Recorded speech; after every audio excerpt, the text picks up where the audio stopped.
All right, so this whole week has been a crazy up and down sequence of this whole Project Freedom that President Trump and the White House and the Navy has been doing. And so let's talk about some of these updates and what it may mean as a lot of nations are grappling with up and down stocks and up and down security of what's going to happen in the future, the oil reserves, and so many other things. So let's talk about some of the updates and what it possibly may mean as we see continued updates even live right now. So one of the biggest topics from this past week was Trump, quote unquote, officially ending the war or Project Epic Fury and just talking about the War Powers Act, the legality, constitutionality of what this may mean. And in an open letter to Congress, he claims that everything has been terminated. And this comes as the 60-day threshold for that 1973 War Powers Act is something that many people have basically stood by or say is legal. But of course, Trump and other presidents prior to this say that this is unconstitutional. And past presidents all the way up until now have generally complied with its reporting requirements to avoid a constitutional showdown.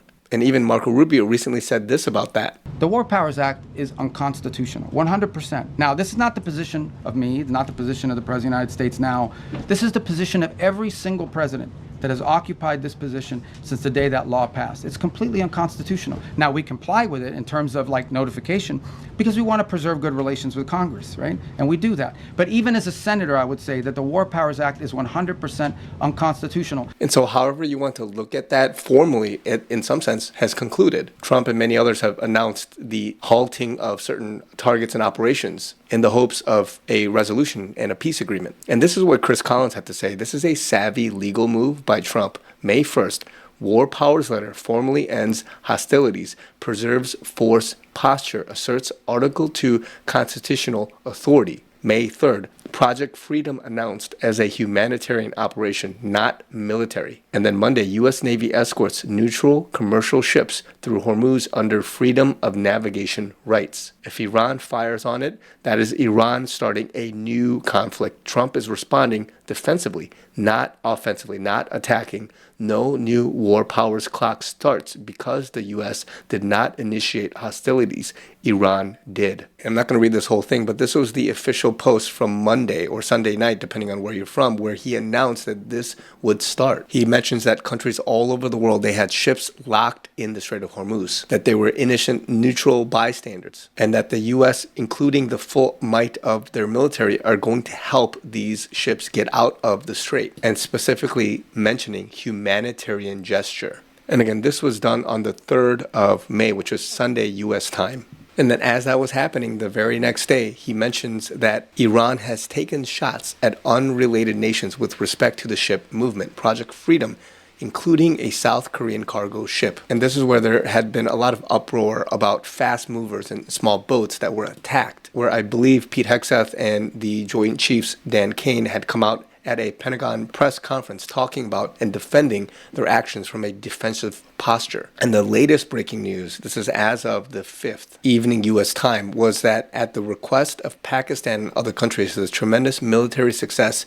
that we have had during the campaign against the country of Iran, and additionally, the fact that great progress has been made toward a complete and final agreement with representatives of Iran, we have mutually agreed that while the blockade will remain in full force and effect, Project Freedom will be paused for a short period of time to see whether or not the agreement can be finalized and signed. And again, the movement of ships through the Strait of Hormuz, that's Project Freedom. Effectively, he's saying that Iran, through Pakistan as mediators, have come to some kind of agreement, peace deal, whatever you want to call it, and let's see what happens if they are going to finalize and sign it. But that must include, as Trump always talks about, the halting, the complete dismantlement of the nuclear program. But what's interesting here is that the Project Freedom, where other international ships of all countries around the world, that's being halted. And look at the rhetoric he mentions in a separate post as of the morning, May 6th. Assuming Iran agrees to give what has been agreed to, which is perhaps a big assumption,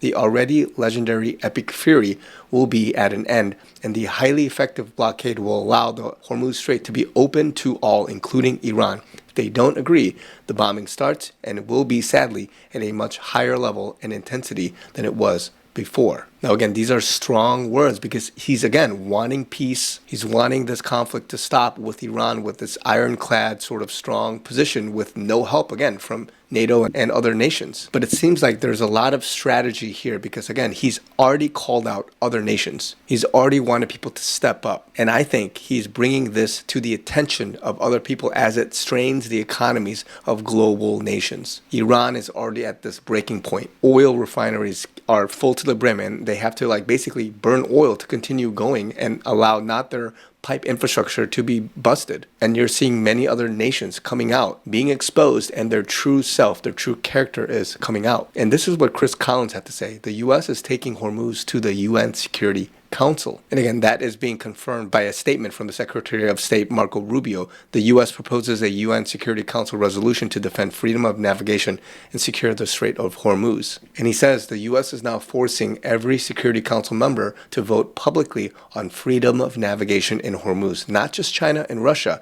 Every nation on the fence has to go on record. Saudi Arabia, Qatar, the UAE, Kuwait, Bahrain all participated in drafting the resolution. This is a united Gulf front. Even Qatar, which has maintained ties with Iran throughout this conflict, is co-authoring. All 15 members vote regardless of the outcome. A resolution needs 9 yes votes and no veto from the 5 permanent members: US, UK, France, Russia, China. Members can abstain, but an abstention is not a veto and the resolution can still pass. Even if China or Russia vetoes, every member's vote is on the public record. This vote forces the on-the-fence allies to go on the record after the legal framework the U.S. has built over the last few days. Again, this is bigger than oil. This is bigger even than the Strait of Hormuz. It's about global alignment and who stands and where they are showing themselves publicly. And what Trump is doing strategically is absolutely brilliant with regards to showing face, showing where global powers land, fishing out the double agents and deep state type nefarious activity. And we're going to see him use this situation as a means to say, hey, you need to police your own area. You need to step up and do your part. The U.S. can't just handhold everybody. And the value that you bring to the table is not balanced with regards to how much we spend from the U.S. perspective, how much we give, what sacrifice we have. And we have to move more